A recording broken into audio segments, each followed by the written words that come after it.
Bem, queridos, vamos pegar nossas Bíblias neste momento. Vamos ter uma reflexão. Propus um tema hoje meio poético, né? Uma candeia sobre o velador. Mas na verdade essa é uma expressão do Evangelho de Jesus Cristo. Palavras de Jesus, quando falando acerca dos seus discípulos, os identificou consigo mesmo. Porque Jesus, falando acerca de si mesmo, ele declarou: eu sou a luz do mundo. Mas agora, referindo-se aos seus discípulos, abra sua Bíblia no Evangelho de Mateus, capítulo 5, versículos 14 a 16. Jesus agora falando acerca dos seus discípulos. E nós podemos e devemos entender que então ele falava a nós, mesmo que não estivéssemos presentes quando o Senhor declarou tais palavras, mas ele dirige aos seus discípulos. E não se esqueça que nós somos os discípulos do Senhor do século 21, os discípulos do Senhor Jesus Cristo no século em que nós vivemos. E falando, portanto, de seus discípulos, veja na sua Bíblia como que Jesus fala, capítulo 5, versículos 16, ou melhor, 14, 15 e 16, quando ele diz: vós sois a luz do mundo. Não se pode esconder a cidade edificada sobre um monte, nem se acende uma candeia para colocá-la debaixo do alqueire, mas acende-se uma candeia para colocada sobre o velador, para ser colocada sobre o candelabro, e assim alumia a todos os que se encontram na casa. Assim brilhe também a vossa luz diante dos homens, para que vejam as vossas boas obras e glorifiquem ao vosso Pai que está nos céus.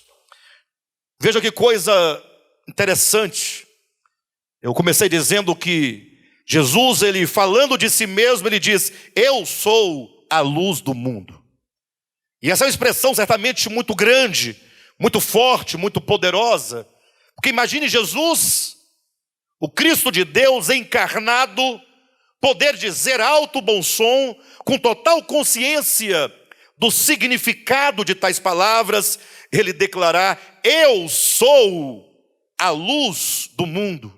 Como que ele dissesse: o mundo está em treva, e estando o mundo em profunda treva, o mundo precisa de luz, precisa de testemunho, precisa de uma luz que brilhe, que resplandeça nas trevas da humanidade, para que os homens então agora sejam também iluminados, para que eles saiam das suas trevas.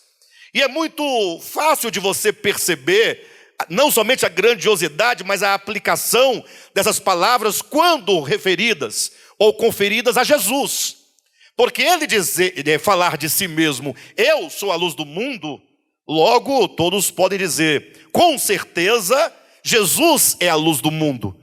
Porque ele foi um homem que, tendo vivido nesta terra, ele iluminou a tudo e a todos, durante todos os dias em que ele esteve sobre essa terra na condição humana. Toda a sua existência humana, ele foi um grande farol, um grande holofote. Ele foi a presença de Deus manifestada a todos os homens, para que todos os homens pudessem conhecer o Pai na face de Jesus Cristo. Agora, é estranho, num certo sentido. Eu digo estranho porque não costumamos ouvir essa verdade nesta comparação. Quando Jesus diz agora: vós sois a luz do mundo. Pense comigo agora, a mesma palavra que fala da natureza de Jesus nessa terra, agora é dita a seu respeito. Imagine só. Quantos podem dar um glória a Deus ao ouvir a expressão: Jesus é a luz do mundo? Amém? E agora, como está agora o seu entusiasmo ao ouvir agora essa outra declaração: a Paola é a luz do mundo? Baixou um pouquinho a bola, mais um pouquinho não? Ficou mais sem jeito? Mais sem graça? Né? Se eu disser então, o que você daqui na frente sofre muito, né? Que a Natália é a luz do mundo. A colega do lado deu amém bem forte para animar, para não desanimar. Mas você é discípula de Jesus Cristo, portanto você é a luz do mundo. Quem diz isso não sou eu, é o próprio Jesus quem diz isso. Andresa, você é a luz do mundo. Dila, você é a luz do mundo. Não vou dizer o nome de todos porque não tem como, mas a Vera não pode ficar de fora. Vera, você é a luz do mundo. Vós sois a luz do mundo.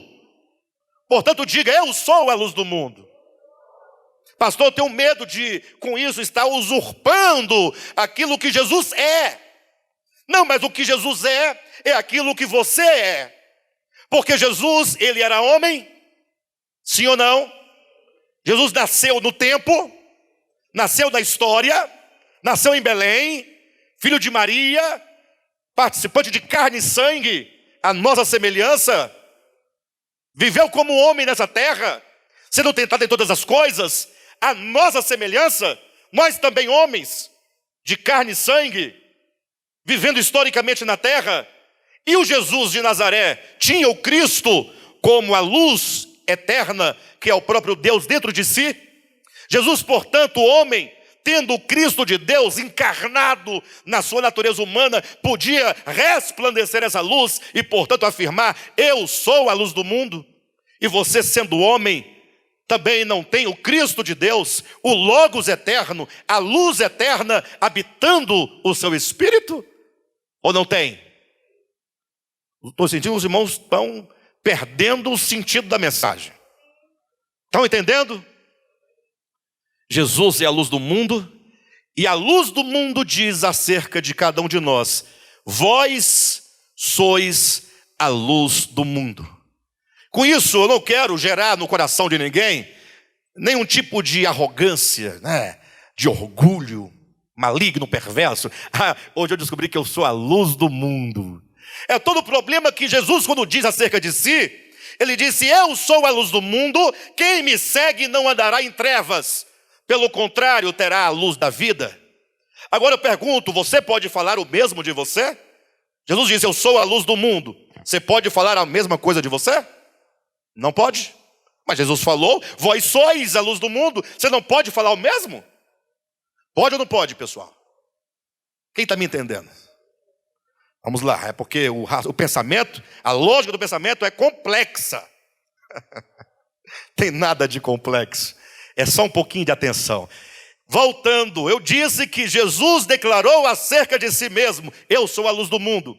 Depois ele diz acerca de seus discípulos, vós sois a luz do mundo. Eu disse, Jesus era homem, eu falei, nós somos homem. Jesus viveu historicamente na terra, nós vivemos historicamente na terra. Jesus tinha o Logos eterno encarnado na sua consciência, e por isso esse Logos, que era a luz eterna, dele resplandecia, ele podia dizer, eu sou a luz do mundo. Você também, como ser homem, tem o Cristo de Deus dentro de você, e esse Cristo em você é a luz eterna, e portanto você e Deus são um só, eu e o Pai somos um, e portanto você pode dizer, eu sou a luz do mundo. Podemos dizer, eu sou a luz do mundo, você é a luz do mundo, nós somos a luz do mundo. Primeiro ponto foi esse. Segundo, Jesus diz acerca de si, eu sou a luz do mundo. Quem me segue, é a segunda parte, ó. Quem me segue não andará em trevas. Pelo contrário, terá a luz da vida. Olha a audácia de Jesus, porque conhecia a si mesmo. Eu sou a luz do mundo, uma verdade fundamental. A questão é que ele continua, quem me segue? Jesus disse, Cadmo, se você me segue, você não anda em trevas. Luzia, se você me segue, não andará em trevas, pelo contrário terá a luz da vida. Aí eu perguntei, podemos nós falar as mesmas palavras? Eu sou a luz do mundo, quem segue o Alexandre não andará em trevas, pelo contrário terá a luz da vida? Por que não? Porque Jesus era uma candeia que estava sobre o velador. Era uma candeia acesa na sua consciência. O problema é que quando ele fala acerca de nós, enquanto discípulos e enquanto luz do mundo, ele diz: vós sois a luz do mundo. Aí ele faz uma advertência: não se acende uma candeia para colocá-la debaixo de uma mesa. Ou seja, ele está dizendo: vocês, quando foram criados pelo meu Pai, vocês receberam como essência mais íntima do vosso ser, como quintessência da vossa natureza, vocês receberam o eterno Logos de Deus, que é a potente luz criadora que ilumina todo homem que vem sobre a terra. O problema é que nós criamos uma crosta, nós criamos um velador, uma mesa, e nós então sepultamos e escondemos essa luz que está em nós. O problema é que, embora tenhamos nós a luz de Deus, e consequentemente, pode-se dizer somos a luz do mundo, porque para isso fomos criados, e para isso fomos capacitados, e para isso temos o Espírito de Deus. O problema é que não raras vezes, se você disser para alguém, segue-me, essa pessoa andará nas trevas, porque você também está em trevas. Mas está em trevas porque a luz que não pode ser apagada, ela pode estar escondida. Vocês entendem? Ouça as palavras de Jesus, Mateus capítulo 5. Leia agora com atenção, leia agora com esses olhos. Ele diz: vós sois a luz do mundo. Não se pode esconder a cidade edificada sobre um monte. Em outras palavras, se você construir uma cidade sobre um monte, você não poderá escondê-la jamais. Versículo 15: nem se acende uma candeia para colocá-la debaixo do alqueire. Ou seja, a candeia tem que estar acesa no velador, sobre o velador, no candelabro. E somente no candelabro, somente no velador, é que ela alumia a todos os homens que se encontram em casa. Ele está dizendo da necessidade que temos de ser luz de maneira operante, de maneira prática. Ele diz: vós sois em natureza a luz do mundo, mas pode ser o caso de que o seu ego, os seus próprios propósitos humanos, seus propósitos terrenos, seus desejos terrenos, tudo aquilo que diz respeito a você mesmo e só a você, a sua própria vontade, tudo aquilo que você tem construído como objetivo, como busca, como entrega das suas energias para conquistar, todas essas coisas podem estar simplesmente impedindo que a luz de Deus brilhe no candelabro da sua consciência. Alguém diz: pastor, eu queria tanto poder estar como Jesus disse: vós sois a luz do mundo, para que todos que estão em casa sejam iluminados pela luz de Deus em mim. Jesus então explica dizendo, versículo 16: assim, deste modo, assim como, irmãos, como uma candeia sobre o velador, não como uma candeia debaixo de uma mesa, assim brilhe também a vossa luz diante dos homens, para que quando esses homens virem as vossas boas obras, eles então possam glorificar o vosso Pai que está nos céus.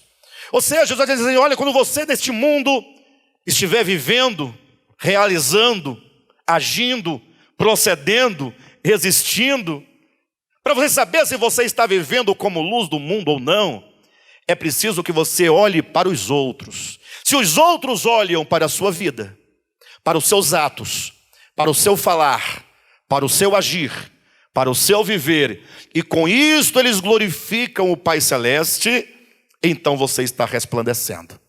Mas se tudo aquilo que nós manifestamos aos homens é o nosso próprio ego, o nosso próprio egoísmo, a nossa própria vida mesquinha, então o nome de Deus não será glorificado.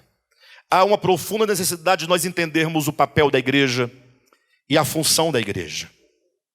Infelizmente, a igreja não se entende como luz do mundo. Não. A igreja muito perdeu a sua identidade, não somente na ideia, mas no próprio conceito. Hoje em dia, ser igreja é ser crente é ser próspero, é ganhar dinheiro, ser bem-sucedido, não ter doença nenhuma, não ter medo do corona, né? É tomar uma dose de cocaína espiritual na veia para ser aquele crente eufórico, aquele crente que se considera o todo-poderoso, que ele pode fazer todas as coisas e que nada pode lhe tocar. Mas é preciso que a igreja resgate a sua identidade. Que ela entenda como o apóstolo Pedro falou acerca do significado da igreja sobre a terra. Abra sua Bíblia rapidamente em 1 Pedro 2,9. Coisa rápida, porque o nosso tempo corre demais. Aquele relógio ali, misericórdia. Para usar aqui um jargão pentecostal, dizíamos muito isso. O relógio não é convertido. Capítulo 2 de 1 Pedro, versículo 9. Olha o que Pedro fala acerca da igreja.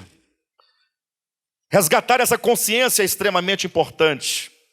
Capítulo 2, versículo 9 diz: vós, porém, sois raça eleita. Vós, porém, sois sacerdócio real. Vós, porém, sois nação santa. Vós, porém, sois povo de propriedade exclusiva de Deus.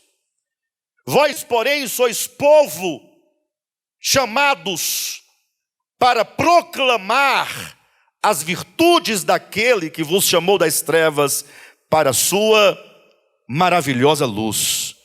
Ora, qual é a finalidade, o papel, a natureza da igreja? Senão que nós fomos chamados para o quê? Para proclamar. Proclamar o quê? Proclamar o quê? Proclamar as virtudes. As virtudes daquele que nos chamou das trevas para a sua maravilhosa luz. Aí eu pergunto, irmãos, como nós vamos proclamar as virtudes daquele que nos chamou das trevas para a sua maravilhosa luz? Como nós vamos proclamar? Fala aí. Quem tem uma ideia? Estou procurando uma ideia. Preciso de uma orientação, de sugestões. Porque se nós fomos chamados para proclamar as virtudes daquele que nos chamou das trevas para a sua maravilhosa luz, então agora nós estamos empenhados nisso e eu quero uma sugestão. Como nós vamos proclamar? Eu tenho uma ideia inicial. Permitam-me dizer?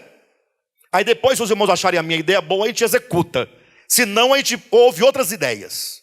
Então a ideia é a gente abrir uma rádio pirata. A gente abre uma rádio pirata, compra uma torre, um receptor, um transmissor, microfone tem muito aqui. Entenderam? A torre tem que ser montável. Eu não sei se é assim que diz. Porque quando a polícia chegar, a gente tem que desmontar a antena, esconder os equipamentos e fugir.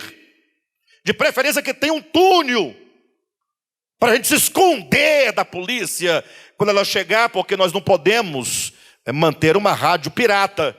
Mas temos uma necessidade de proclamar as virtudes. E aí cada irmão desse ministério que ajudar a comprar antena poderá ter 1 hora na rádio para ficar dizendo: Jesus é bom, Deus é maravilhoso, Deus é justo, Deus é santo. Porque se essa rádio alcançar pelo menos 1000 pessoas ali ao redor, nós estaremos anunciando as virtudes de Jesus para essas pessoas. Quem gostou da minha ideia? Ué, eu sou o presidente da obra. Alguém tem uma ideia melhor do que a minha, por gentileza? Tá bom, os irmãos não gostam de nada pirata, né? Eu também não gosto. Tá bom? Então, essa minha sugestão foi só para testar os irmãos. Mas então eu tenho outra ideia. O irmão Juraci, ele tem um caminhão, aquele caminhão 3/4. E aí, que tal nós colocarmos caixa de som em cima, ligarmos os microfones e sairmos de rua em rua, dizendo: Deus é bom, Deus é maravilhoso, Deus é justo, Deus é santo, Deus é simples, Deus é 10, Deus é 1000. E aí, para ninguém ficar rouco, cada um grita um pouco ao microfone. O que os irmãos acham? A gente faz a Vicente Pires, depois faz Ceilândia, depois Taguatinga. A gente assim vai indo, começando em Jerusalém, Judeia, Samaria, até os confins da terra. Não dá certo. Vós sois a luz do mundo.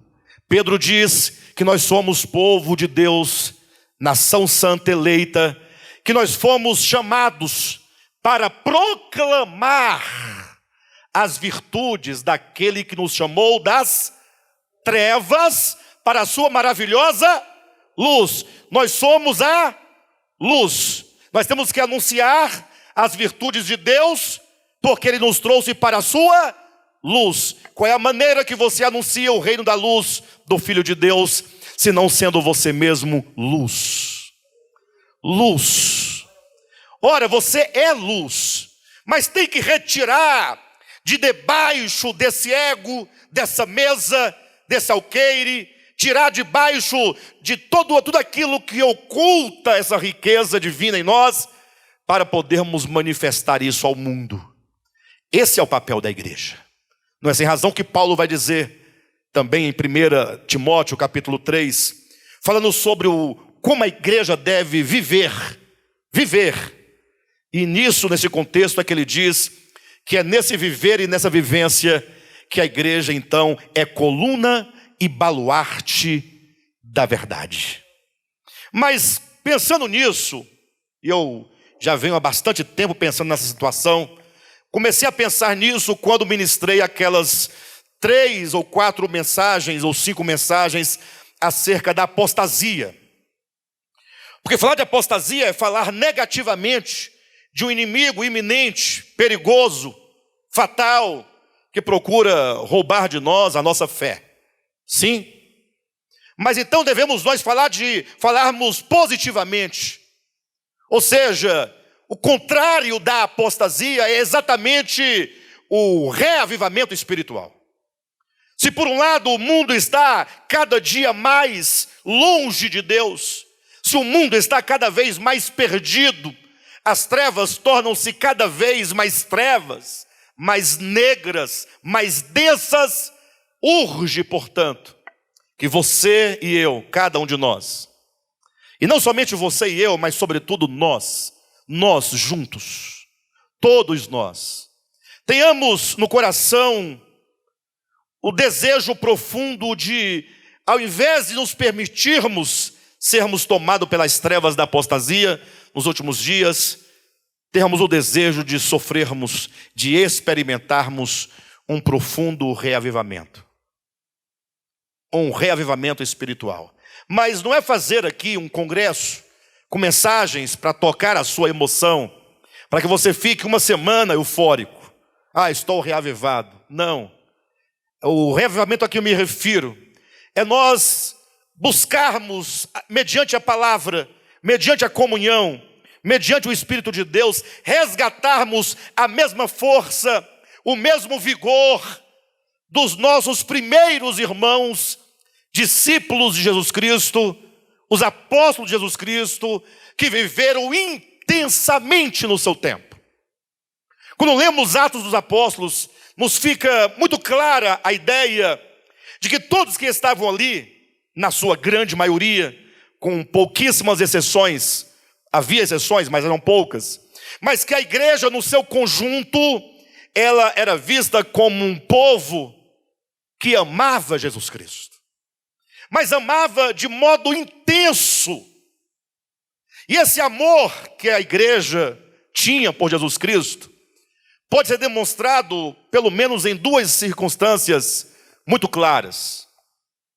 A primeira, e eu quero que vocês me acompanhem nessa história, mostrar como que a igreja primitiva, a primeira igreja do primeiro século, a igreja primeira ali de Atos capítulo 2, 3, 4, 5, 6, 7, 8, como que eles tinham uma energia vital, um ânimo sobrenatural, uma esperança desmedida, como eles jamais trocavam qualquer coisa dessa terra pela esperança do retorno de Jesus Cristo.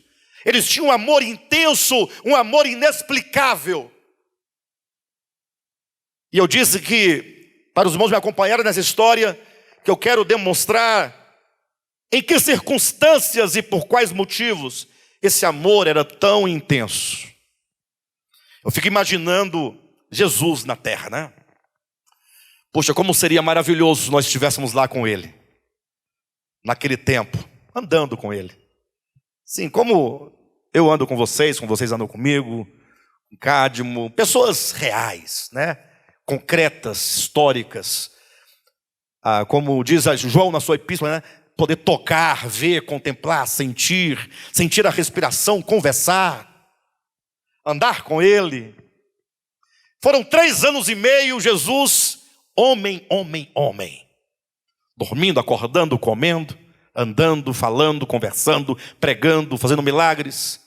E tinha pelo menos ali 12 pessoas muito próximas de Jesus.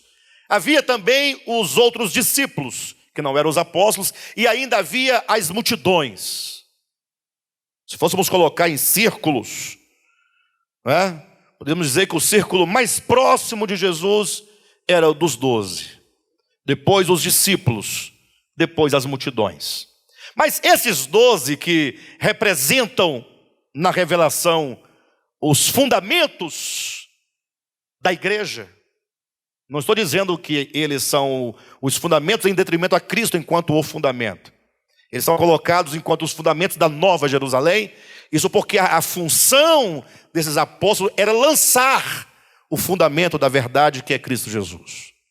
Mas eles ficaram ali 3 anos e meio com Jesus todos os dias.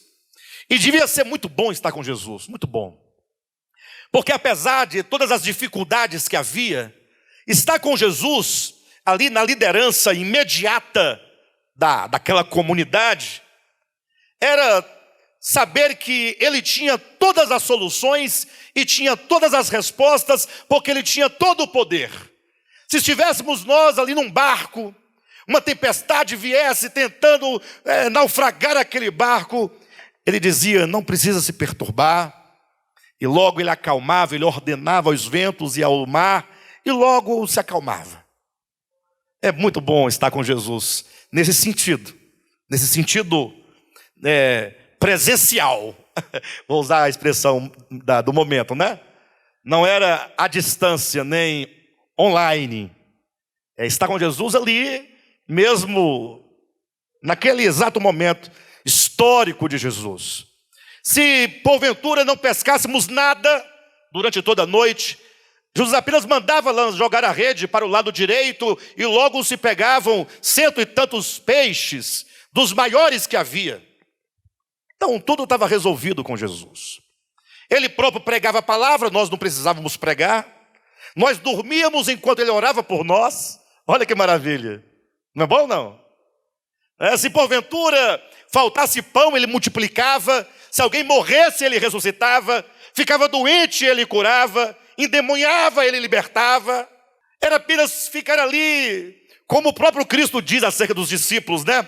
Como podem os discípulos jejuarem se o noivo está com eles? Enquanto o noivo está por aqui, eles estão de boa, tranquilos. O problema é que ao cabo de 3 anos e meio, num dado momento inesperado, Jesus, ele convida os seus 12 apóstolos, discípulos, leva-os para um cenáculo, uma grande sala, e ali todos sentados à mesa, Jesus começa a dar sinais de fraqueza. Fraqueza não espiritual, fraqueza humana. Você é humano? Você tem fraquezas? Jesus também era humano, tinha fraquezas. Primeiramente, Jesus começou a ficar com um semblante muito profundamente entristecido, angustiado. Semblante angustiado. Logo ele começou a suar muito. E logo o seu suor foi se transformando em gotas de sangue. Os discípulos, sem entender muita coisa, olhavam para o outro. O que está acontecendo? E Jesus então diz, olha, a minha alma está profundamente triste até a hora da morte. Se estivesse eu lá, eu diria, Jesus, muda o assunto. Muda a resenha. História de morte, Jesus. Coisa ruim é falar de morte, vamos falar de vida. Falar de coisa boa, como é para frente, Jesus. O Senhor ficou 3 anos e meio animando todo mundo, agora está aí desanimado, Jesus. Bora para frente. Mas Jesus continuou dizendo, olha, chegou o momento. Chegou o momento e eu vou me embora. Vou voltar para o meu pai. E aí piorou porque ninguém entendia mais nada, porque afinal, toda a expectativa dos discípulos era, o Cristo viera instaurar o reino, manifestar o reino. E agora, na hora H, você vai embora? Eu vou me embora. Mas fiquem tranquilos. Eu vou embora, mas vocês ficarão aqui. Aí a coisa começou a tomar outra direção. E eu vou voltar ao meu pai. Mas vocês ficarão aqui. Até que eu volte. Eu vou tomar posse de um reino. Vocês vão ficar aqui na terra dando continuidade a tudo aquilo que eu comecei a fazer. O livro de Lucas foi escrito por um tal de Lucas, né? O próprio Lucas, um médico, escreveu o livro de Lucas, o Evangelho, e também o Atos dos Apóstolos. E ele diz, tanto em Lucas quanto em Atos, na introdução, ele fala que ele tomou o testemunho de tudo aquilo que Cristo começou a realizar. Por que começou a realizar? Quando ele escreve Atos dos Apóstolos, ele mostra como que ali os discípulos dão continuidade àquilo que Cristo começou. Em Lucas, Cristo começa uma obra. Em Atos dos Apóstolos, os apóstolos dão continuidade àquela obra. A igreja dá continuidade à obra de Cristo, fazendo jus ao fato de que a igreja é corpo de Cristo. Ser corpo de Cristo não é uma carteirinha de membro. Não, é ser efetivamente ligado a Cristo, de modo que Cristo, o cabeça nos céus, e a sua igreja, o seu corpo, na terra. Quando a igreja se move, é Jesus se movendo. Quando a igreja age, é Jesus agindo. Pelo menos teoricamente, essa é a verdade. A grande questão é que quando os discípulos viram que era verdadeiro o que Jesus falava, que de fato ele voltaria ao Pai, e que os discípulos dariam continuidade, é nesse momento que vem ao coração de cada um de nós a pergunta, será que nós vamos dar conta de continuar aquilo que Cristo começou a fazer? Hein, Rodolfo? Jesus começou uma obra. Foram 3 anos e meio de obra. E agora eu falei, eu vou voltar para o Pai, e vocês, igreja, darão continuidade. A grande questão é que nós olhamos para nossas próprias fraquezas. Os discípulos começaram a se entristecer também. Foram tomados de medo, de angústia, de pavor. Foi aí então que no meio do discurso Jesus disse, calma, calma. Entenda uma verdade fundamental. Eu vou para o meu Pai, mas eu volto. Eu vou, mas eu volto. A minha ida vai durar 3 dias e 3 noites. Mas eu volto em ressurreição. E uma vez ressurreto, eis que eu estarei convosco todos os dias, até a consumação dos séculos. A presença mística de Cristo estaria presente como um selo, como força, como garantia, como poder, como verdade, ao lado da igreja, não somente aos domingos, mas estarei convosco todos os dias. Todos os dias. Quando estiver no meio de uma pandemia, eu estarei com vocês naquele dia. Ele disse para os seus discípulos, eu vou, mas eu enviarei o Espírito Santo. O Espírito da verdade que vos ensinará toda a verdade, que vos conduzirá em toda a verdade. Ou seja, o Espírito Santo era a força, a garantia de que os discípulos não estariam sós.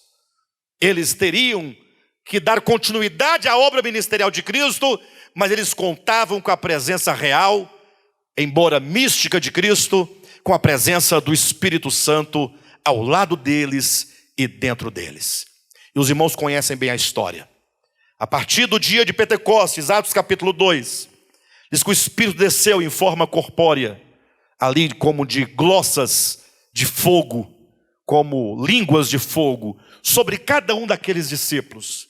Aquele Pentecostes em Atos 2, aquele batismo no Espírito Santo, aquele ser mergulhado no Espírito para constituir o corpo de Cristo, fez dos discípulos de Cristo, fez de cada um deles uma testemunha. De maneira que eles foram tomados de uma euforia espiritual, de um poder espiritual, de uma vontade espiritual. Até porque Jesus Cristo, quando ascendeu aos céus, 10 dias antes desse batismo com o Espírito, ele disse, olha, assim os anjos disseram acerca de Cristo, assim como ele subiu, ele também há de voltar.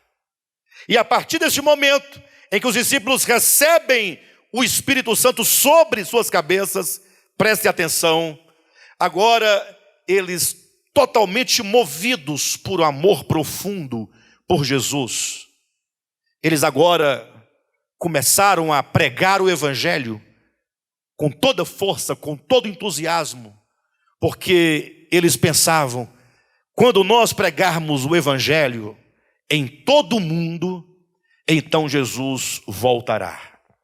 Então, não somente eles pregavam porque amavam o Evangelho, amavam, é verdade, ou porque amavam as pessoas, amavam, é verdade, mas eles queriam que Jesus voltasse logo para eles. Ou seja, se tudo o que precisa é que nós preguemos a palavra, vivendo a palavra, proclamando a palavra, então vamos fazer logo para que Cristo venha logo, para que estejamos novamente reunidos presencialmente, para nunca mais nós nos separarmos. Então esse amor era demonstrado como um forte desejo de ter Jesus de volta à semelhança dos dias da sua encarnação, com a presença muito além de mística, também uma presença pessoal. Isso fica muito claro no testemunho dos apóstolos, quando eles falam dessa maneira, porque compreendiam dessa maneira e desejavam, portanto, que isso acontecesse o mais breve possível. Daí, por eles amarem tanto ao Senhor, e eles foram postos à prova. E se nós fôssemos aqui falar a quantidade de testemunhos de homens, de mulheres, que por causa do Evangelho, eles perderam suas vidas. Ou seja, perder a vida enquanto um mártir, significa que a prova do amor a Cristo chegou à última instância. É tão bom dizer amamos a Jesus, né? E eu creio que nós amamos sim a Jesus em certa medida. Mas imagine só quando você diz que ama a Jesus, e esse amor que você sente é tão grande, tão profundo, que você está disposto a ir à última consequência, por causa desse nome, por causa de Cristo, por causa de Jesus. Há um livro publicado pela CPAD, Casa Publicadora das Assembleias de Deus, chamado O Livro dos Mártires. E eu diria que seria bom que cada um de nós lêssemos pelo menos uma vez esse livro, porque ele, começando ali com Estevão, é a primeira mensagem desse livro, vai narrando toda a história de tantos homens que, desde os primeiros dias da igreja em Jerusalém, passando pelo primeiro século, segundo século, terceiro século, quarto, quinto, sexto, 10º, a história toda foi testemunha, ou teve o testemunho de homens e de mulheres que, por amarem ao Senhor e desejarem profundamente pelo Senhor, entregaram suas vidas no sentido mais literal possível que você possa imaginar. Esse livro fala de uma condessa que perdeu a sua vida por causa do nome de Jesus. Não vou me recordar agora os detalhes da história, mas para os irmãos terem uma ideia, foi dito a ela que se ela não negasse, renegasse o nome de Jesus, não deixasse de lado essa ideia de evangelho, de Jesus, de ressurreição, de amor, essas coisas tudo, se não deixasse de lado, ela iria morrer. Ela estava grávida. E então ela manteve-se firme, dizendo que não havia nenhum meio, nenhuma condição de ela negar o nome de Jesus, porque ela falou assim: só se nega a quem você não conhece, e eu conheço Jesus, eu sei quem Jesus é, eu falo com ele todos os dias, eu o amo, eu o aguardo, como eu posso negá-lo? E sabe como que ela foi martirizada? Uma jovem de menos de 30 anos de idade, grávida, sem nenhuma roupa no seu corpo, acenderam uma churrasqueira e grelharam ela viva. Literalmente grelharam, como quem grelha carne, quando assa carne na grelha. E ela manteve-se fiel. E eu me pergunto, que fidelidade é essa? De onde vem? Foi a grande questão que o Marcinho colocou na mensagem dele a semana passada, perguntando o que eles viram, né? O que eles tinham? O que nos falta, afinal? Ora, se toda a história, atenção, ela foi marcada pelo testemunho das testemunhas, e olha que testemunha em grego se escreve, se pronuncia e se lê martúria, mártires. Ser uma testemunha é ser um mártir, porque toda testemunha fatalmente só é testemunha porque já morreu para o mundo. E pode ser que esse que já morreu para o mundo venha também a morrer para essa existência temporal. Ou não, mas toda testemunha certamente morreu para o mundo. E então, depois de tantos séculos, homens, mulheres, jovens, crianças, velhos, que viveram nessa terra testemunhando, testificando, como que um grande candelabro, uma luz, resplandecendo o nome de Jesus, resplandecendo a pessoa de Jesus, resplandecendo as virtudes de Jesus. Por isso o mundo não as ama, e o mundo as perseguiu, e o mundo as matou. Depois de tantos séculos, na ponta da história, aqui estamos nós. Aqui estamos nós. Como uma continuidade, né? Ou não? Você se vê como continuidade dessa história? Ou não? Ou nós somos outra coisa? Olha quão grande é a nossa responsabilidade. Eu não tenho tempo para desenvolver tudo que eu gostaria de falar. Eu vou citar para os irmãos algumas coisas, alguns pontos, que certamente nos chamará bastante a atenção no que concerne a essa nossa responsabilidade de desenvolvermos uma consciência acerca da nossa natureza e, sobretudo, da nossa da obra que compete a nós enquanto igreja. Os tempos de hoje, esse é o primeiro ponto. Olha a urgência. Os tempos de hoje são o cumprimento do que Jesus falou em João capítulo 9, versículo 5. Preste atenção, igreja, em nome de Jesus. Jesus, quando curava, ele ia curar um cego de nascença. Ele ia curar um cego de nascença. Olha a ideia. Como a Escritura, ela traz nas suas palavras, nas suas letras, naquele terreno fértil que é a Escritura, ele traz a semente da revelação, o veio da revelação. Jesus ia curar um homem cego de nascença, e ele então declarou dizendo: olha, é necessário que nós façamos as obras de Deus enquanto é dia. Porque chegará um tempo em que a noite chegará, e quando chegar a noite ninguém poderá fazer mais nada. Ou seja, ele falou assim: vamos fazer a obra de Deus. Qual era a obra de Deus naquele momento? Abrir os olhos do cego. O que todos sabem pelo âmbito toda a revelação, que aquilo significa abrir os olhos espirituais, não necessariamente os olhos físicos, para que o outro veja.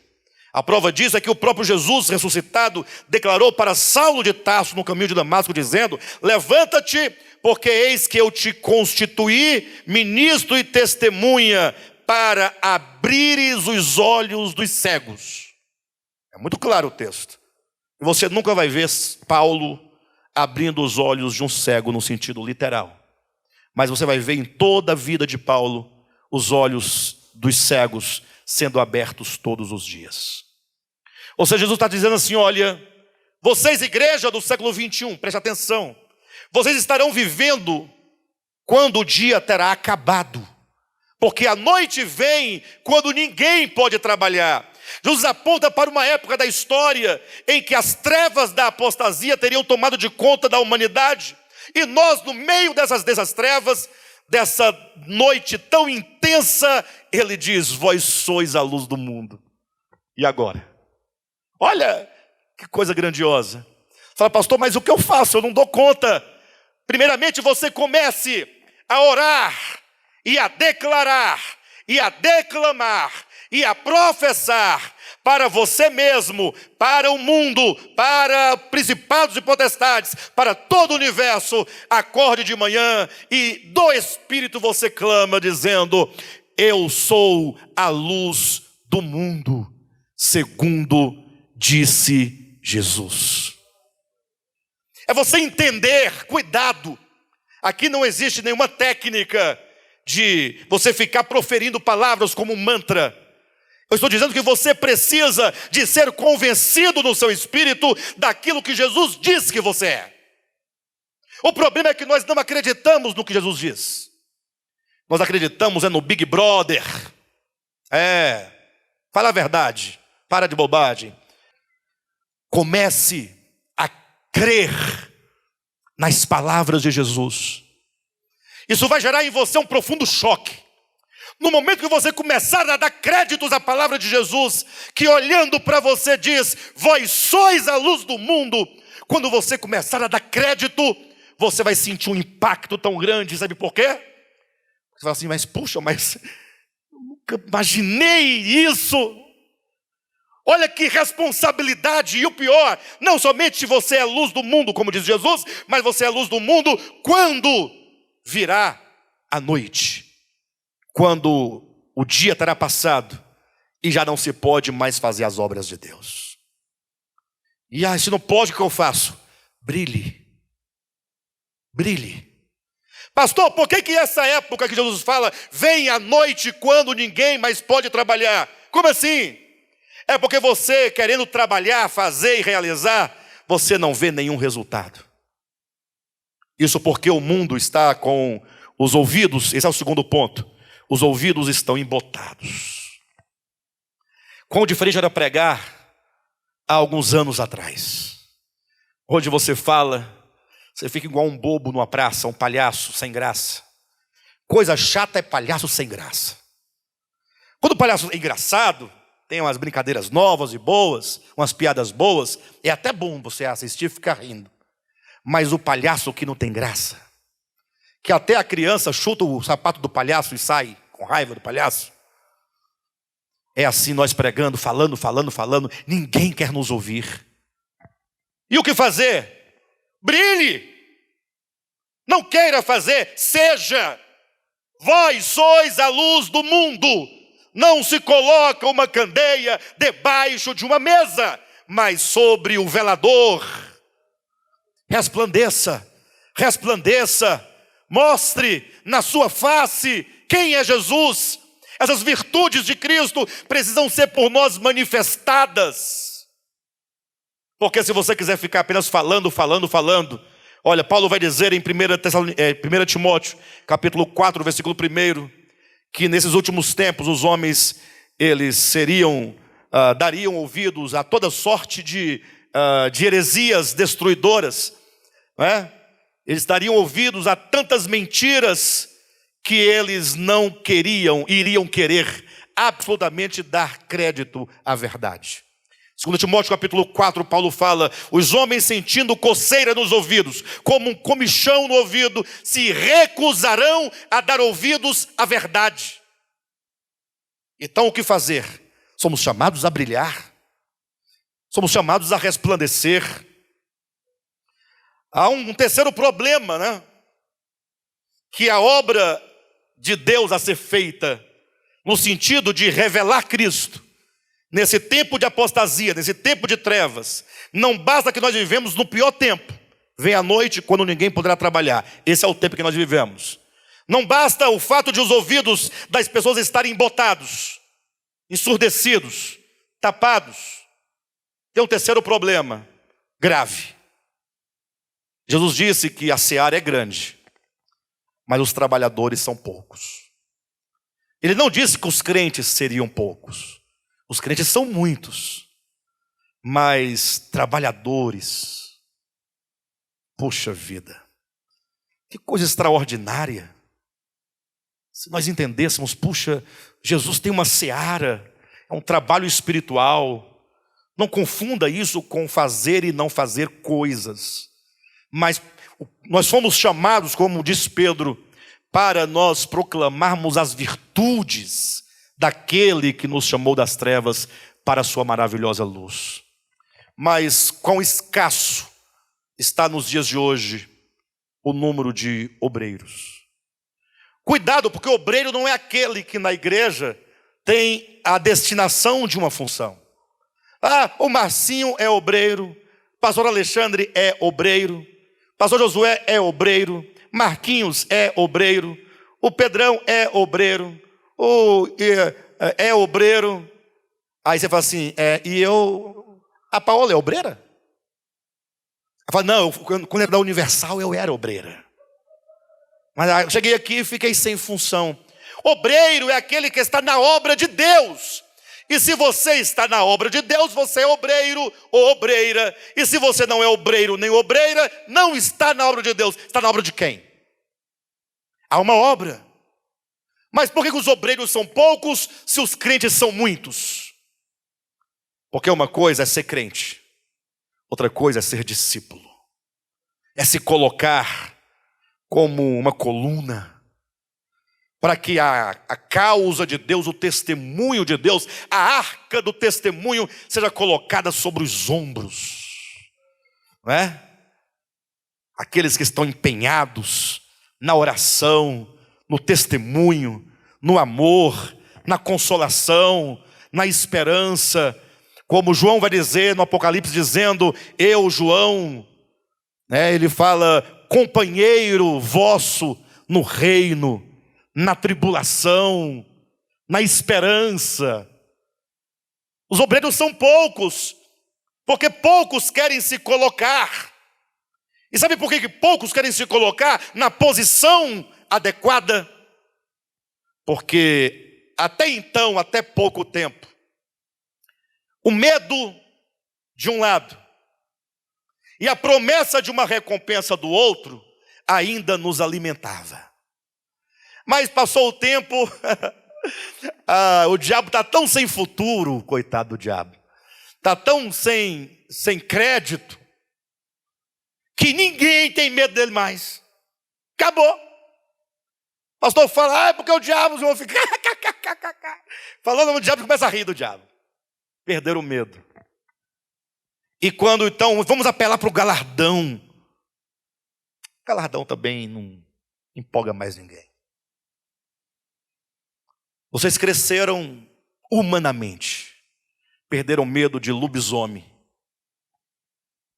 e perderam a esperança dos castelos de fadas. Quando a pessoa fica adulta, ela não tem medo mais de bicho-papão e nem fica mais pensando em conhecer um castelo de fadas. Perfeito? Aí ela vira gente, vira um ser histórico e materialista. O que importa é quanto eu ganhei hoje. Isso é o que importa. Isso aconteceu conosco. Perdemos o medo do demônio. Que bom que perdemos o medo do demônio. Que maravilha. Porque o demônio, coitado, está desesperado. Deixa ele lá. E essa ideia de fazer as coisas para ganhar. Qualquer pessoa que faz alguma coisa para ganhar uma recompensa, ganhar um galardão, esse é um mercenário. Mas o fato é que os obreiros são poucos porque perderam o medo e perderam a empolgação do galardão. E quando isso acontece, você coloca os seus olhos no aqui e agora. Tudo agora é buscado por um interesse imediato e material. O que nos impulsiona agora? Ou seja, esse tempo é tão difícil que só nos resta uma coisa: o amor incondicional que os primeiros discípulos sentiam por Jesus. Só isso vai nos mover. Nada mais. Nada, absolutamente será capaz de nos levantar. Nada será capaz de ser em nós o combustível necessário para nós nos levantarmos e nos colocarmos nas fileiras dos discípulos de Jesus, compondo os últimos lugares dessas fileiras que começaram a se formar lá no primeiro século da era cristã. Amar Jesus. Mas o amor é tão desinteressante. Vocês não acham? Nós não temos saída. Ou nós amamos o Senhor, ou nós estamos fadados ao maior fracasso. Pastor, como é que eu faço para amar o Senhor? Eu quero amá-lo mais. Todos nós aqui amamos o Senhor em certa medida. Pedro, na sua epístola, vai dizer daqueles que não viram a Jesus e não vendo o amam por meio da fé. É preciso que nós comecemos a mudar aqui dentro de nós alguns valores. Não pensa que nós vamos fazer uma oração final aqui e sua vida vai mudar. Isso é bobagem, é engano. Quantas vezes você foi na frente, pastorou, colocou a mão na cabeça, empurrou para trás, cuspiu em você e não deu nada? Não deu. Se desse, você não estaria assim. Eu conheço pessoas que ficaram a vida inteira lá dentro, inteira. Fazer sacrifício, fogueira, tudo, envelope, dízimo, rosa, cajado, caneta ungida, tudo. E botava muita fé naquilo. E a vida nunca mudou. Ou melhor, piorou. Muito pior. Mas muito mesmo. Mas não perdeu a fé nas coisas. Então, a grande questão é que você precisa mudar alguns valores aqui dentro de você. Quais valores, pastor? Ora, você precisa entender que existem coisas que são essenciais, fundamentais. E que você precisa agora voltar os seus olhos para isso que é fundamental. Estamos vivendo um tempo de pandemia. O que hoje é mais importante hoje?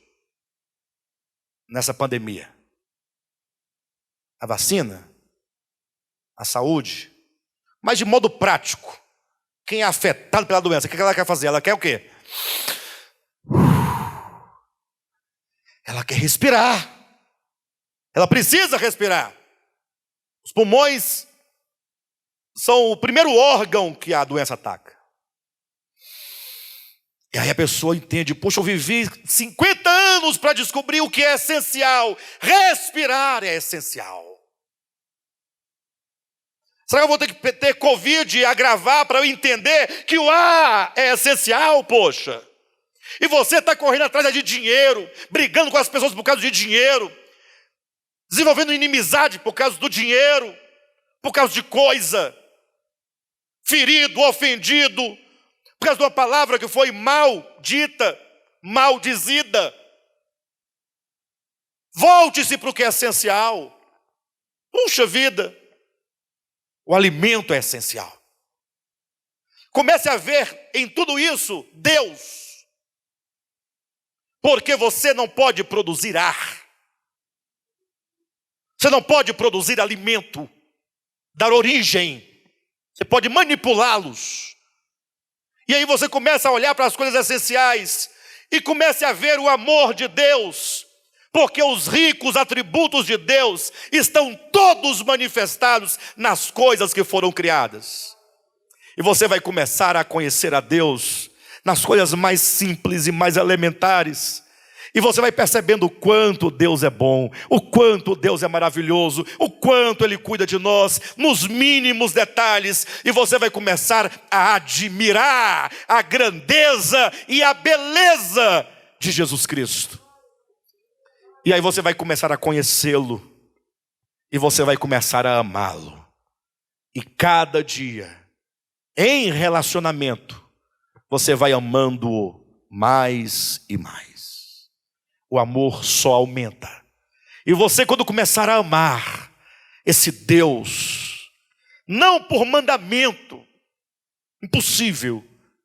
Pastor, mas na Bíblia tem um mandamento de amar a Deus, mas esse mandamento não é uma ordem simplesmente para que você faça, é um indicativo da vontade de Deus, para você compreender a vontade de Deus. Mas o fato é que você nunca poderá amá-lo se você não conhecê-lo. Não se ama quem não se conhece. E para isso você vai ter que olhar para onde ele está revelado. Começa pela revelação mais elementar, a criação. Comece a agradecer, em tudo dar graças. Comece a louvar, comece a bendizer. E você vai perceber o quanto que vai mudar dentro de você. E logo, quando você menos esperar, você estará realizando e cumprindo com todos os mandamentos de Jesus. Porque ele diz, aquele que me ama, esse é aquele que guarda a minha palavra. Aqui não é condição, aqui é causa-consequência. Se vocês me amam, vocês guardam os meus mandamentos. Por que os mandamentos de Deus são tão penosos para nós, quando João disse na sua epístola que os mandamentos de Deus não são penosos? Ora, o menor mandamento de Cristo é um saco de 1 tonelada nas suas costas quando não se ama. Mas quando se ama, você fala como Jesus, o fardo de Jesus é leve, é suave, né? E o fardo é leve. Então, que tal se nós nos voltarmos para o nosso coração e começarmos? Você tem que começar a querer. Primeira coisa, comece a querer. Vocês entendem? Não estou querendo. Então começa a querer. Eu vou começar a querer. E vamos galgar em nome de Jesus. Tá bom?